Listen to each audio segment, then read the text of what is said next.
একটা Facebook post দিয়েছে যে একটা লম্বা দাড়িওয়ালা পুলিশ তাকে বিষয়ে গালাগালি করছে, হত্যা চেষ্টা করছে এবং লোলুপ দৃষ্টিতে তাকাইছে। সুবর্ণ মোস্তফা শুধু আমাকে না, বাংলাদেশ পুলিশ বাহিনীকে বহির্বিশ্বে ভাবমূর্তি নষ্ট করে। ফ্যাসিবাদের আমলে অদৃশ্য কারণে আমার চাকরি চলে গেছে। এই কোর্টে আমি প্রত্যেক হাজিরা দিচ্ছি, কিন্তু তদন্ত রিপোর্ট দিচ্ছে না।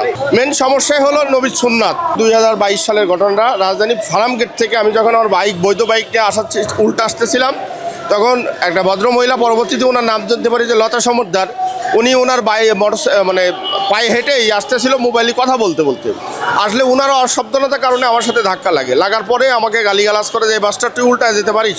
পরবর্তীতে আমি সরি বলে যখন চলে যাওয়ার চেষ্টা করি, তখন উনি আমার পোশাক পরা অবস্থায় টেনে ফেলে দিয়েছিল। ঘটনাস্থলে পড়ে যায়। পরবর্তীতে 3 দিন পরে জানতে পারি যে উনি একটা ফেসবুক পোস্ট দিয়েছে যে একটা লম্বা দাড়িওয়ালা পুলিশ তাকে বিষয়ে গালাগালি করছে, হত্যা চেষ্টা করছে এবং লোলুপ দৃষ্টিতে তাকাইছে। এবং ফ্যাসিবাদের দোসর একটার সুবর্ণ মোস্তফা জাতীয় সংসদে মিথ্যাচার করে এই বিষয়টা ব্যাপক ভাইরাল করে দেশব্যাপী সমালোচনা হয়। সুবর্ণ মোস্তফা শুধু আমাকে না, বাংলাদেশ পুলিশ বাহিনীকে বহির্বিশ্বে ভাবমূর্তি নষ্ট করে। এরপরে আমার রহিম আক্তার লাখি স্যার বিভাগীয় মামলার পরে তদন্ত করে আমাকে কোনো ফুটেজে পাই নাই। প্রত্যক্ষ সাক্ষী বলছে যে টিপ বিষয়ে কটূক্তি করি নাই। 2 সদস্য বিশিষ্ট তদন্ত কমিটি বলছে যে টিপ বিষয়ে কটূক্তির প্রমাণ পাই নাই। তারপরেও ফ্যাসিবাদের আমলে অদৃশ্য কারণে আমার চাকরি চলে গেছে। তা আমি বর্তমানে চাকরি হারা প্রায় 4.5 বছর মানবতার জীবনযাপন করতেছি। আমি গত বৃহস্পতিবার থেকে ঢাকা প্রেস ক্লাবে অবস্থান কর্মসূচি করতেছি। আমি মাননীয় প্রধানমন্ত্রীর কাছে স্মারকলিপি প্রদান করতে এসেছি। তা আমার বিশ্বাস, আমার ভয় একটাই যে এই আমার স্মারকলিপিটা যে আদৌ পৌঁছাবে কিনা। এই জন্য আপনাদের মাধ্যমে আমি মাননীয় প্রধানমন্ত্রীর দৃষ্টি আকর্ষণ করতেছি, আমি যেন তার সাথে সাক্ষাৎ করতে পারি এবং আমি আমার স্মারকলিপিটা প্রদান করতে পারি। আমি ন্যায় বিশ্বাস কামনা করতেছি।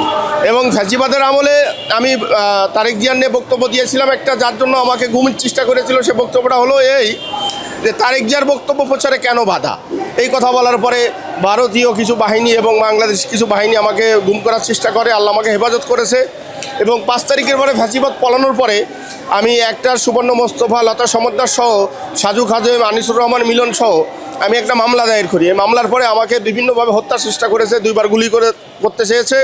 সে গুলি আল্লাহ আমাকে হেফাজত করেছে। পরবর্তীতে এই সরকার ক্ষমতায় আসার পরবর্তীতে আমি এই প্রেস ক্লাবে অবস্থান কর্মসূচি করতেছি।